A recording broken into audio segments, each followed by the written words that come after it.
So 5 of my favorite books. I'm not going to say it's my 5 favorite books. There's many favorite books I have. Okay, so first, I wanted to talk about why I consider a book to be good. Everybody has their own opinion of what makes a book good. Nobody's right or wrong. We all have our own litmus test, so to speak. So I like a book if it allows me to forget I'm reading and it makes me feel that I'm actually present in the middle of all the things happening in the book. That's pretty generally across the board. If it allows me to think about the world in a different way, or if it is relatable and reassures me that I'm not crazy. I've been in a book, reading a book before, and there's some mannerism you might have or some thought you've had that you thought was just the most ludicrous thought in the world, or I have, and then I read the book and I thought, well, somebody else thought that. I'm not as crazy as I thought I was. And then sometimes I like a book if it makes me feel as if I've gained a new friend. That can be through a character, or that can be through the book itself. The book itself can sometimes be a friend to me because I might not like every character in a book, but I like the book as a whole, and it makes me think, and it kind of gives me company. That's why I like certain books. And every reader has different taste. I feel the same book can be a different experience for each person, or even for the same person at different times in his or her life. We all have different life experiences, different hobbies, thoughts, and ideas. When we read the ideas, I think the ideas bounce off of our worldview, our values, and this affects the way we view the book. Sometimes the book can challenge our thinking and allow us to consider any number of things in an entirely new way. I'm going to cut that off so we can see a little better on that. Alright, so that's my intro. The first book I wanted to talk about is Death Be Not Proud. How many people have read this book? About half of the crowd. Good. It was written in 1949 by American travel writer, journalist, and author John Gunther. And he also had done some TV work, writing TV shows. This is Gunther's most well-known work. Most of his other books tended to be like travel guides. He had Inside Soviet Russia and Inside the U.S. and that type of thing. A TV movie on the book was released in 1975. That tells you that 26 years later that book was still being talked about. And the title is inspired by poem Sonnet X, or Sonnet 10 rather, by John Donne. It starts off, Death Be Not Proud, though some have called thee so. You might recognize that. And then I like to think about, my favorite books are based on kind of when I read them in my life. So when I first read this book, I was in high school. I was about 16 years old. And I borrowed this book from the high school library, Southfield High School Library. And I had recently lost my last 2 grandparents. And I was a fairly sickly person myself. I was in the hospital a lot with, they thought I had seizures for a good period of my life. But it turned out to be like a generalized anxiety disorder. So my mind was basically freaking itself out and causing physical symptoms to manifest itself in me. And only as I've gotten older have I kind of more or less got a grip on that. And this book, it helped me accept my grandparents' passing in some ways, and it made me feel that life is still worth living, even in the shadow of death. Just basically made me feel like I should accept it and not let it deter me from life. What's this book about? This book is a memoir written by a loving father about his brilliant son's battle with a brain tumor. In the face of death, young Johnny, that's his name, he continues to seek knowledge and live life to its fullest, only despairing in the thought of his imminent death's impact on his family and friends. Johnny was smart as a whip. I picked out a passage. It talks about some stuff that I don't really know what he's talking about, but it shows you how smart this kid really was. He's writing a letter to Einstein. If that tells you anything. Let me turn the light back on so I can see this. Johnny made a very brisk recovery. 6 days after the operation, he ate a beefsteak sitting up. On the 8th day, he was busy drawing a series of parabolas And on the 11th day he walked the length of the corridor alone, but did not think he didn't suffer. His eyes were stuck absolutely shut for the first day or two, and he spent 48 hours fearing that he was blind. The very day after the operation, he asked me to bring his physics text to the hospital, and then demanded that we read him questions at the chapter ends. Thank goodness he knew the answers. He thought since something drastic had happened to his brain, that he might have lost his memory. Then he announced suddenly that he knew what he had: schizophrenia. He thought he was crazy. This was because he had once read in a medical book that electroencephalograms and similar tests were used to treat schizophrenia. We brought Traeger in right away. Traeger was his doctor, who showed him that although he was dead right in associating the test with schizophrenia, he had nothing at all to fear inasmuch as this disease is never treated by an actual operative procedure, and certainly he had an operation. But Johnny's torture left us blanched. On successive days, he thought he was going to lose his eyesight, his memory, and his mind. But nothing whatever had gone wrong with his faculties. One evening, within a week of the operation, he listened to the quiz kids on the radio and was quicker answering one mathematical and one historical question than the children on the program. He read in Bertrand Russell's ABC of the Atom, and once he asked Francis to make clear to him the distinction between the words unmoral, immoral, non-moral, and amoral. He worked out equations of a sort far too abstruse for me and kept asking for more and bigger textbooks. Later he became depressed and excitable and worried about the schoolwork he was missing. He wanted to demonstrate that he was far beyond the simple mathematics he was taking. We, on the other hand, told him that routine cramming was part of every education and that he might as well face this now as later. Suddenly he announced on May 10th, 12 days after as serious an operation as a human being can undergo, that he wanted to write a letter.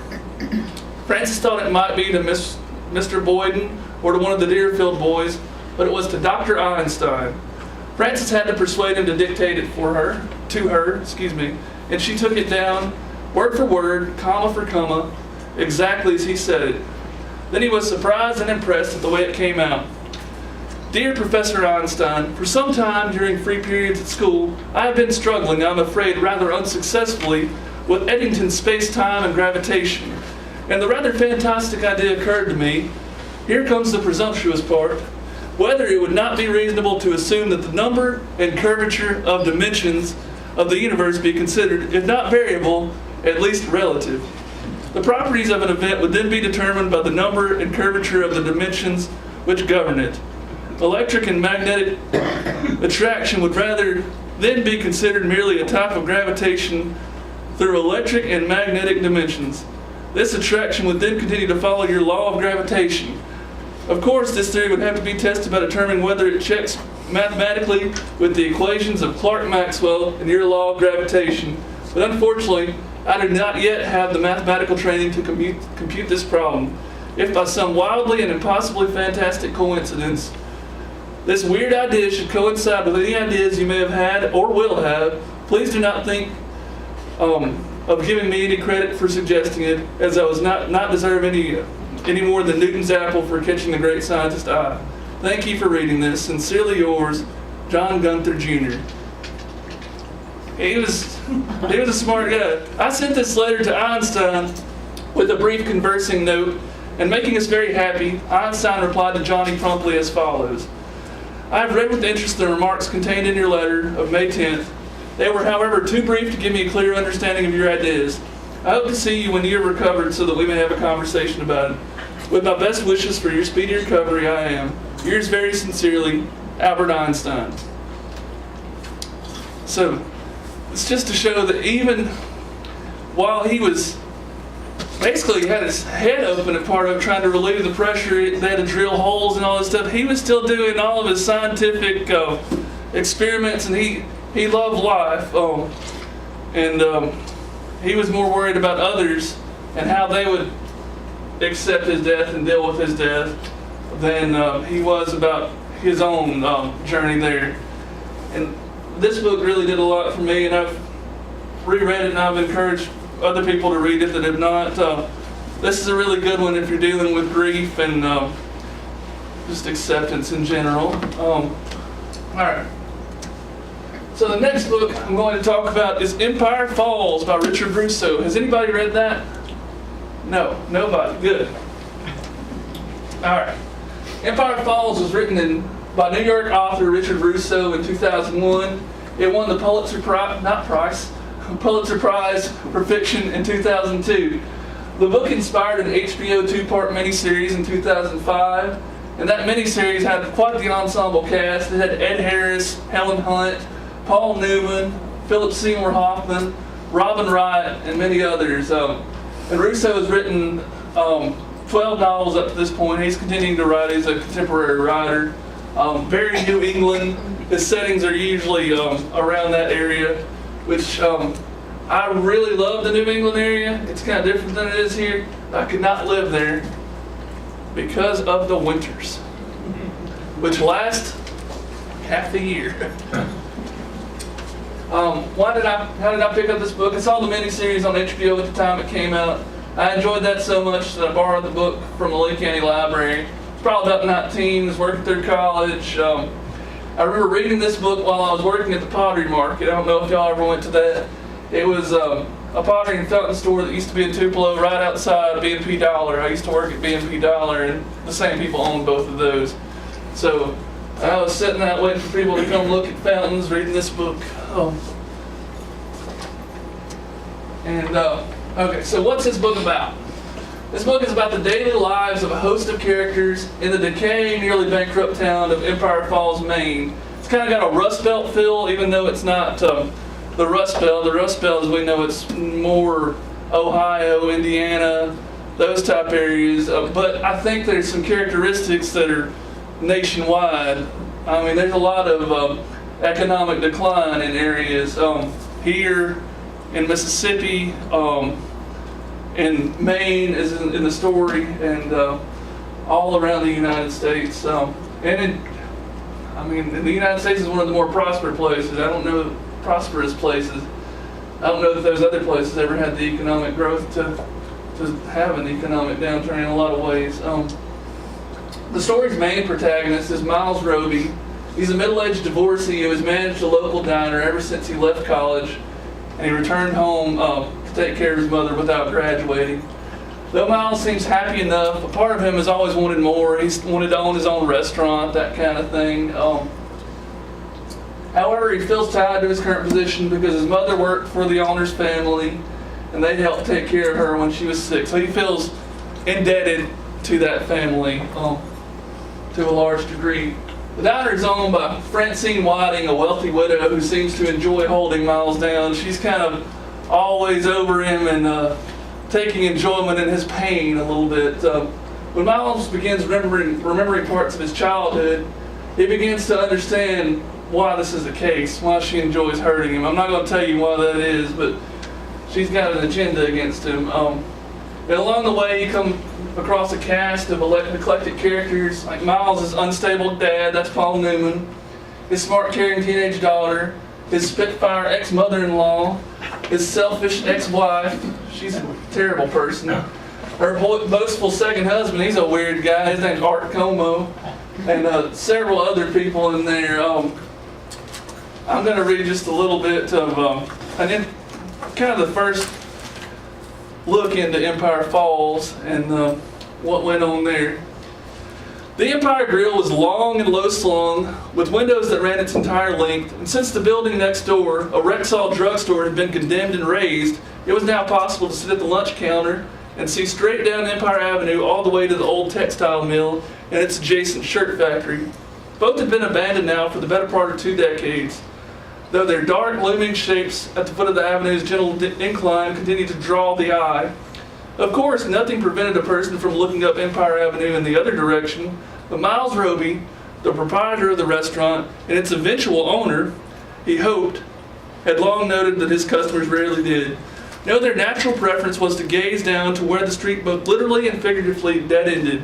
At the mill and the factory, the undeniable physical embodiment of the town's past, and it was the magnetic quality of the old abandoned structures that stilled Miles' resolve to sell the Empire Grill for what little it would bring, just as soon as the restaurant was his.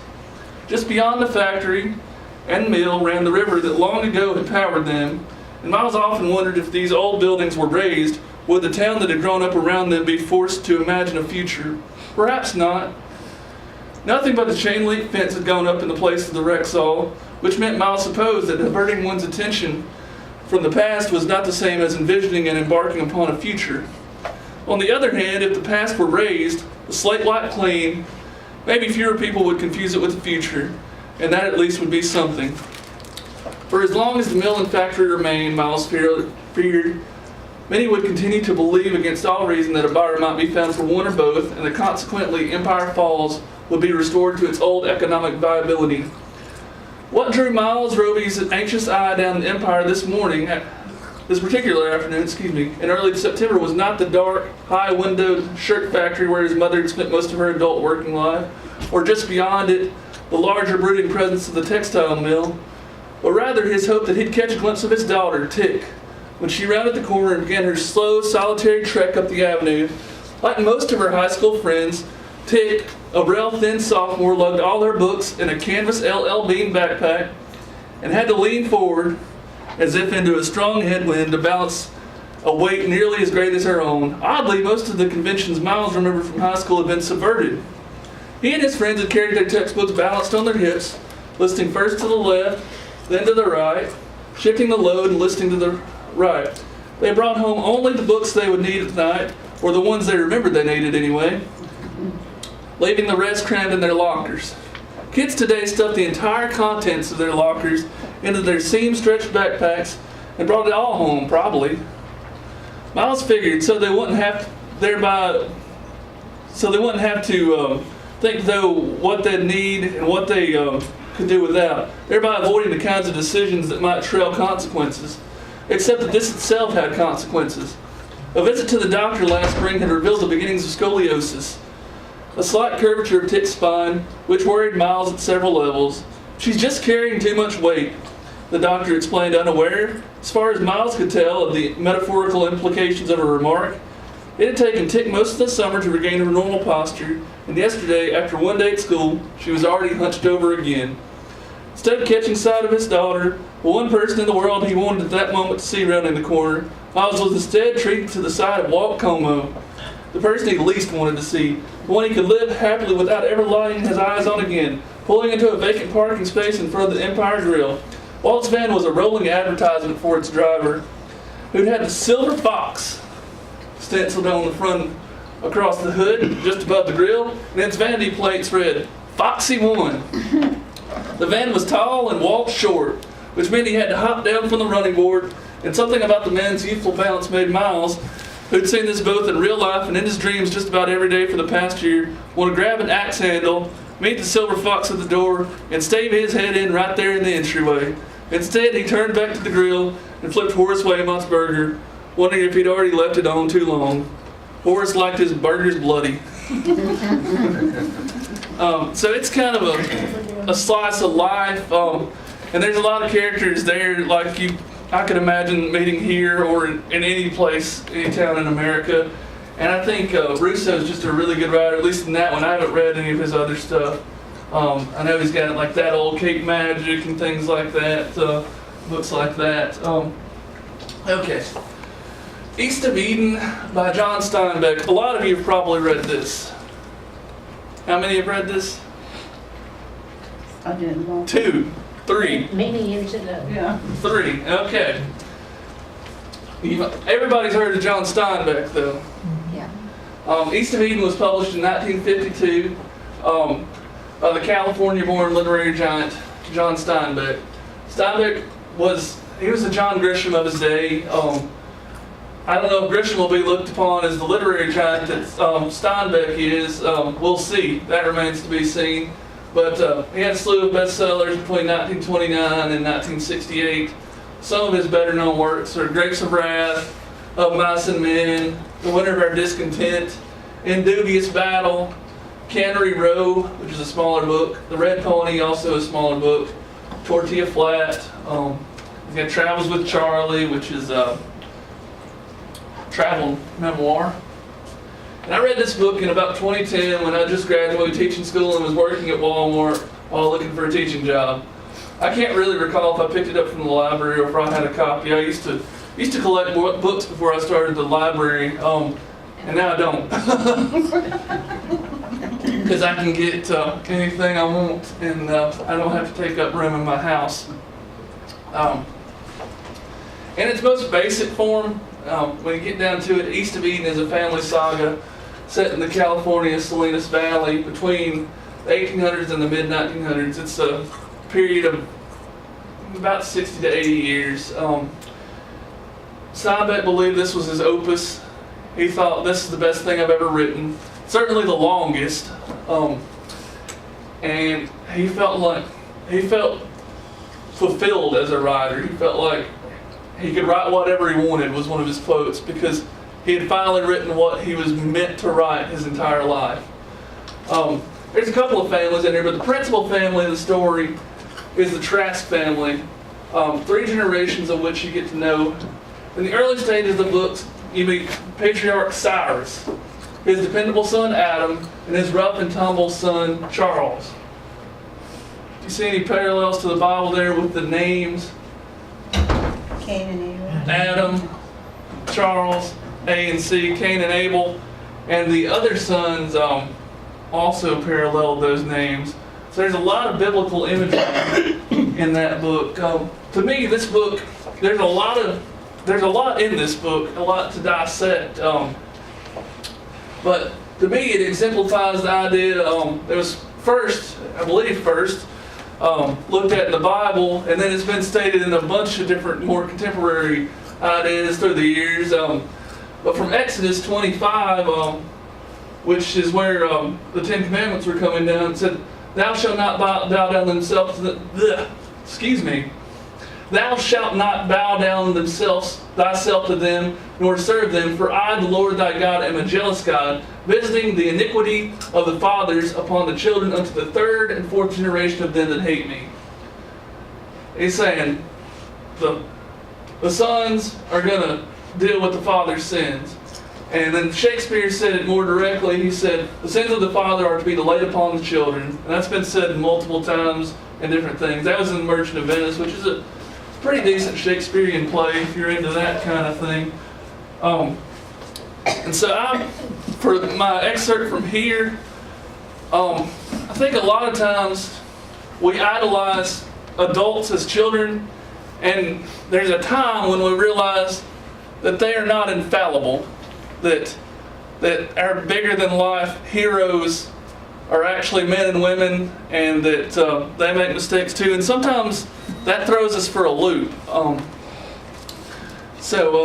This is where young Adam, well, actually he was about a teenager then, I think, started realizing that maybe his father had some crooked dealings, and he still might be a good man, but he's not all that Cyrus is not all that Adam had envisioned him to be. When a child first catches adults out, when it first walks into his grave little head that adults do not have divine intelligence, that their judgments are not always wise, their thinking true, their sentences just, his world falls into panic desolation. The gods are fallen and all safety gone, and there is one sure thing about the fall of gods. They do not fall little, they crash and shatter or sink deeply into green muck. It is a tedious job to build them up again. They never quite shine, and the child's world is never quite whole again. It is an aching kind of growing. Adam found his father out. It wasn't that his father changed, but that some new quality came to Adam. He had always hated the discipline, as every normal animal does, but it was just and true and inevitable as measles, not to be denied or cursed, only to be hated. And then it was very fast, almost a click in the brain. Adam knew that for him at least, his father's methods had no reference to anything in the world but his father. The techniques and the training were not designed for the boys at all, but only to make Cyrus a great man. And the same click in the brain told Adam that his father was not a great man, and that he was indeed a very strong-willed and concentrated little man wearing a huge busby. Who knows what causes this? A look in the eye, a lie found out, a moment of hesitation. Then God comes crashing down in a child's brain. Young Adam was always an obedient child. Something in him shrank from violence, from contention, from the silent shrieking tensions that can rip at a house. He contributed to the quiet he wished for by offering no violence, no contention, and to do this, he had to retire into secretness, since there is some violence in everyone. He covered his life with a veil of vagueness, while beginning his quiet eye as a rich, full life went on. This did not protect him from assault, but it allowed him an immunity. His half-brother Charles, only a little over a year younger, grew up with his father's assertiveness. Charles was a natural athlete with instinctive timing and coordination, and the competitor's will to win over others, which makes for success in the world.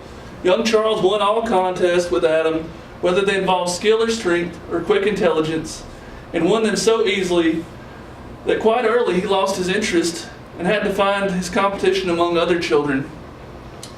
Thus it came about that a kind of affection grew up between the boys, but it was more like an association between a brother and his sister than between two brothers. Charles fought any boy who challenged or slurred at Adam and usually won.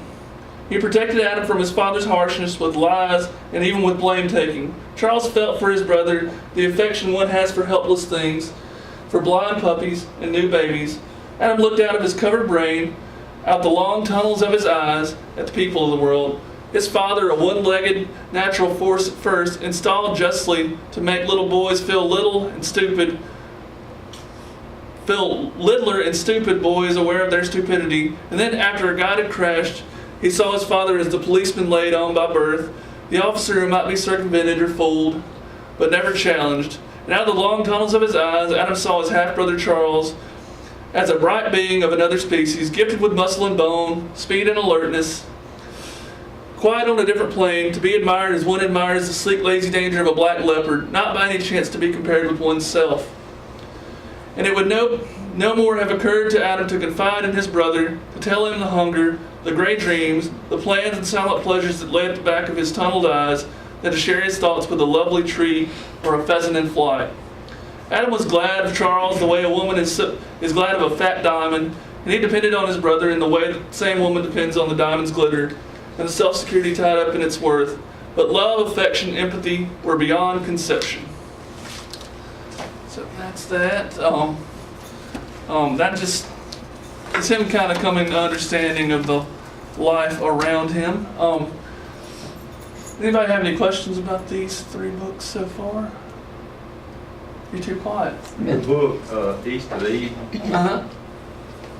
to me, The Grapes of Wrath, even though it deals with contemporary things at that time, seems kind of political in a way. Do you think that East of Eden is kind of political?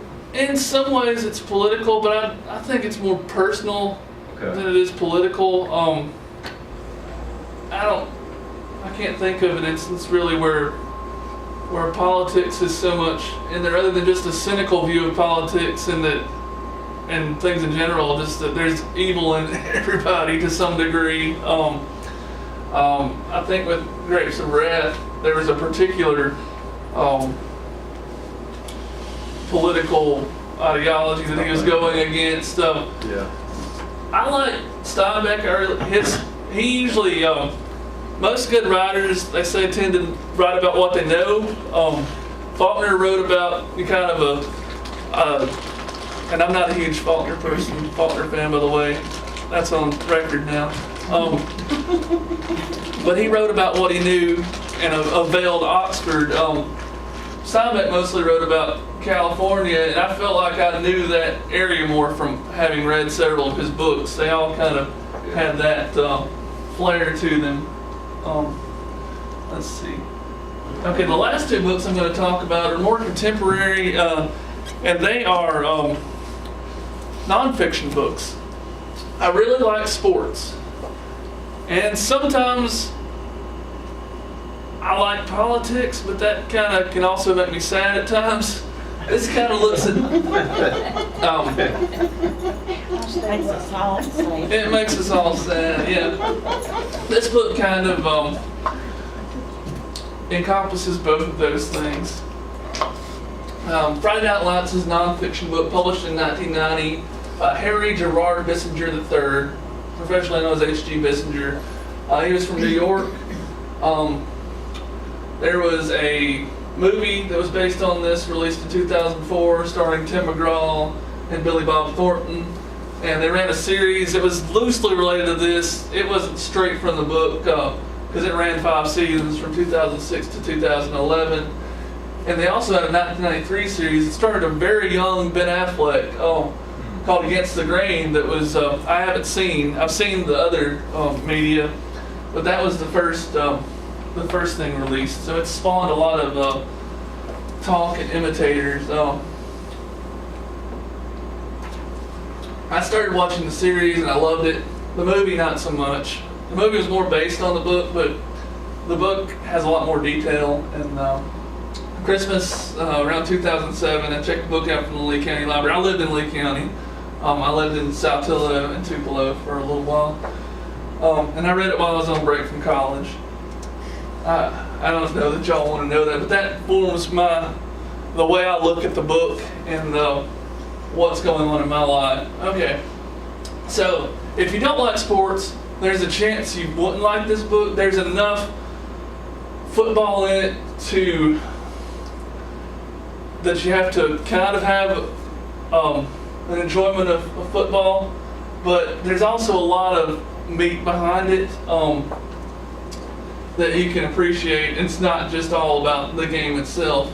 The book follows the Permian Panthers high school football team during the 1988 season. It shows how many rural areas seem to put all of their resources into following and supporting their high school football teams, sometimes ignoring other areas that need updating, and often leading to a sense of entitlement in current players. In this book and in life, this sense of entitlement is often to the detriment of these young men. That sounds familiar here. Well, that's everywhere. I don't think it's just here, but a lot of these kids, they get so much praise when they're in high school, and they get away with a lot of things that they wouldn't be able to get away with in society because they're really top-notch athletes. And it would be great if these kids if they could get into a spot and be a professional athlete, then they could be set for life if they knew how to spend their money. But the unfortunate thing is that there's not a lot of spots, and there's a good bit of really good athletes out there. And then when they're in high school, because I have a son that was that way, who was, the all loved, all got away with, everything. And then they go to college, and now they're at the bottom of the totem pole. And lots of times they don't know how to deal with that. You're right, and I love sports. I love football. I think we don't prepare them for enough of the future. We're caught in the present and the now, and we don't prepare them for real life. And this guy who came and wrote the book, he was a journalist, and he wrote the book, and a lot of people from that town got mad because it was like he was shining a mirror on them and showing them kind of the error of their ways, which is the error of a lot of ways in the United States. I mean, it's American football. I say the United States because Canada has a little bit of a football presence, but not nearly. It's generally an American idea. In other areas, they might do the same thing with soccer. It's more of a world sport. I'm sure this is not an isolated idea. We all put the athlete up on a pedestal because we enjoy it. I mean, it's an escape for us as people. It's entertainment for us. It's entertainment. We don't have a lot of entertaining aspects of the town, so it's entertainment. But it puts those kids, they're big shots, and then once they get in the real world, it humbles them, and sometimes, like I said, it's to their detriment, and they don't get back up from it. But I don't think that it's true for sports other than football. And I don't think it's true for girls as it is boys. My daughter was an athlete. She did softball, basketball, track, cross country, golf. But she was never on that pedestal. And academics were always foremost in her mind. And there's some football players who are that way. I mean, They're few and far between. But We I have think that in baseball too. I think it depends on the area. In Kentucky, for example, they're a big basketball school, big basketball area. It depends on what the town values, I think. And it's much more in rural areas than it is in more urban areas because there's more stuff to do in urban areas. I think you might have little patches of But the mindset is the same with the coaches, with the males. Yeah. true. Not so much with the females, because I've had, Jennifer, who my daughter, who teaches at ICC, basketball, she was a big basketball star, went and played in China and all this kind of stuff. Mhm. But she didn't have that the way Daniel did when he Right. left, high school and then went to ICC. It was just like, he was not prepared for what he faced. The thing would be interesting to see. I know there's the WNBA for women. But that's not been put on the same level as NBA. I don't know if it will in years. But if women's sports take off, if that changes, I don't know. That's an interesting thing because a lot of these young men they're looking towards the NFL and their $1 million contracts, and that's I kind of think that's me. the answer. Their $1 million contract, that's not offered to a woman. Right. That's for And sure. if it was, would that change the game? And I think it probably would. They're not across the board. Nothing's across the board. Here's a list of some characters to get just an idea of what all you're dealing with. I think they're a pretty good indication of what you can find in most situations. You got James Boobie Miles. You can tell he's got his nickname, so he thinks he's that stuff. He's a cocky Division I running back prospect. He can do whatever he wants. You got Mike Winchell, who's starting quarterback. He's a smart guy. He feels a lot of pressure. He feels like the whole town is on his shoulders because they're all out there cheering him on. But if he loses, he feels like dirt. You got Ivory Christian, who is a linebacker who wonders if there isn't more to life than football. Oddly, he ended up getting a Division I scholarship. He might have been the only one on that team that got a Division I scholarship, but he was thinking about it more than some of the others. You got Don Billingsley, who is a talented halfback, who was always getting in trouble at school and with the authorities. He was all about breaking the law. He was a womanizer. He grew up in the shadow of his father, who was a Permian football legend. So he was always trying to live up to his father. You had Jared McDougal, who was a 5'9" offensive lineman. If y'all know offensive linemen, they're mostly about 6'4", 6'6", 320 pounds or more. Offensive lineman who he practices harder than anyone else on the team, even though he realizes that his small stature will likely keep him from getting an opportunity on the next level. He's just happy to be on the varsity team. You got Gary Gaines, a good man and a good football coach. And it's through Coach Gaines that you kind of get the realization that football coaches in these areas, they're faced with a ton of pressure from parents, from fans, and from boosters. They're hearing it from everybody because when you're basically the professional team as a high school team, you get it all. Let's see, and I'm going to read a little excerpt right quick from this. Then I'll just do a quick run through on Unbroken since we're running out of time. I visited Odessa in March of 1988. I met with the coach of the Permian Panthers and relayed to him the intent of my journey, to live in Odessa for a year and spend a season with the football team. I talked to others, but mostly I just drove and looked. It became apparent that this was a town where high school football went to the very core of life. From the glimpses of the South Side and the for sale signs and the unwanted machinery filling up the yards of Highway 80, it also became apparent that this town was with many other currents running through it as well.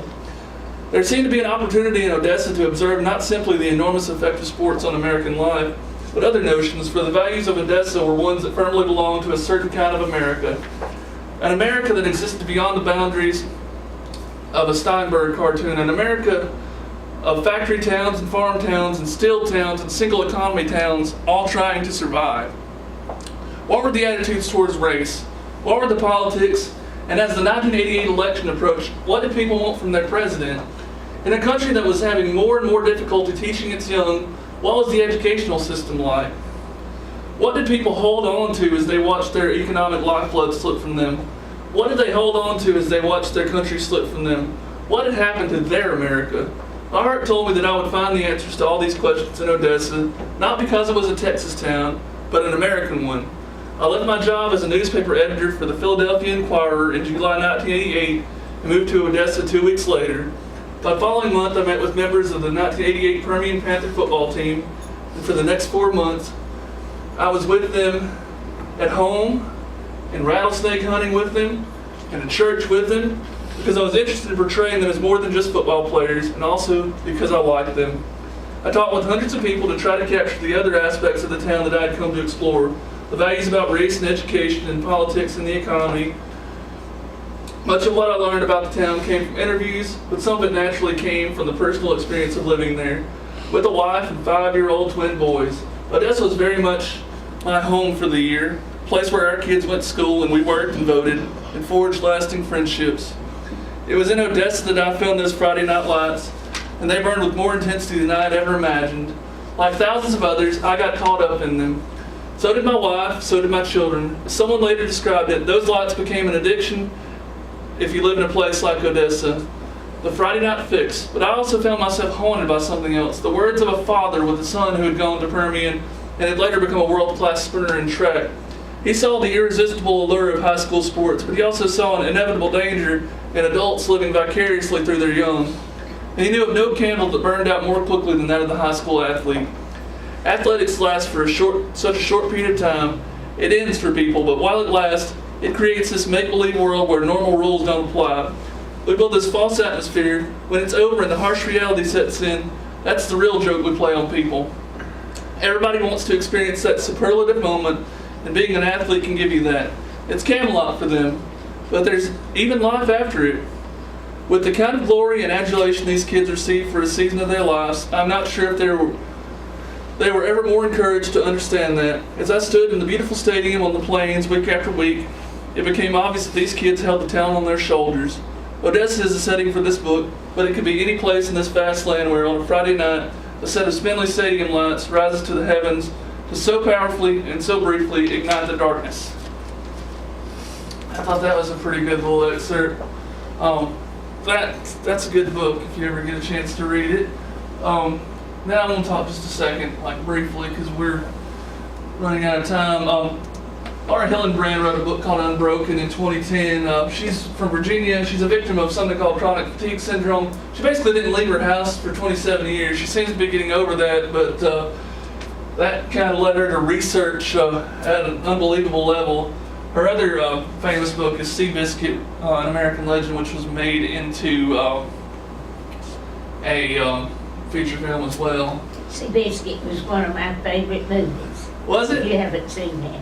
I have not. I need to read the book as well. Well researched. Characterization in it. And we read this book in our Lee-Itawamba County Library Book Club that we've had going for a couple of years. Steve plugged it a minute ago, so I'm not going to plug it anymore. I was in my late 20s, and I found strength in this character. Unbroken's basically a biography of Louis Zamperini. He tells his childhood growing up he was mean, was an Italian-American youngster. He had an eventful life. He went on to be a long-distance runner for the U.S. Olympic team. And he spent time as a prisoner of war during World War II, and a lot happened there. And then there's even life after that. I mean, there's an interesting, very interesting life, and it just highlights the strength of the human spirit. There's a period where he's on a raft, him and 2 other men, and they're doing things like thinking back to how their mother cooked pot roast because they're hungry, and that in some way fulfills them their hunger, and it also keeps their mind from going crazy because if they've been on this boat for a week, barely got any water. There's a time where a bird flew on the boat and they had to kill it in order to have the pain subside. It just really shows how far we can be pushed and still rise above. That's really why I enjoyed that book, and it's well researched and well worth the read. I think that is everything I had on those. Does anybody have any questions about any of these books? Like I said, I think we all have our own opinions on what makes a good book. I'd love to hear y'all's one day. Don't have anything else really. Any questions? I enjoyed the synopsis of the book. Yeah. I liked that a lot. Yeah, yes. I would like to see more of that to trigger your interest, people's interest in I'd like to books. hear, just like that. Yes. Same thing. Okay, well, see, like I said, the idea of talking about a book for 20 to 30 minutes, one solitary book, was intimidating to me because you have to divulge so many details and you have to study too much, really. And make too many notes, because she's always got. And I chose to do the PowerPoint because it triggers my memory rather than. That's a neat idea. That was very enjoyable. Yes. It was good. Yeah. You did good. Thank you. I think guess- everybody from your age to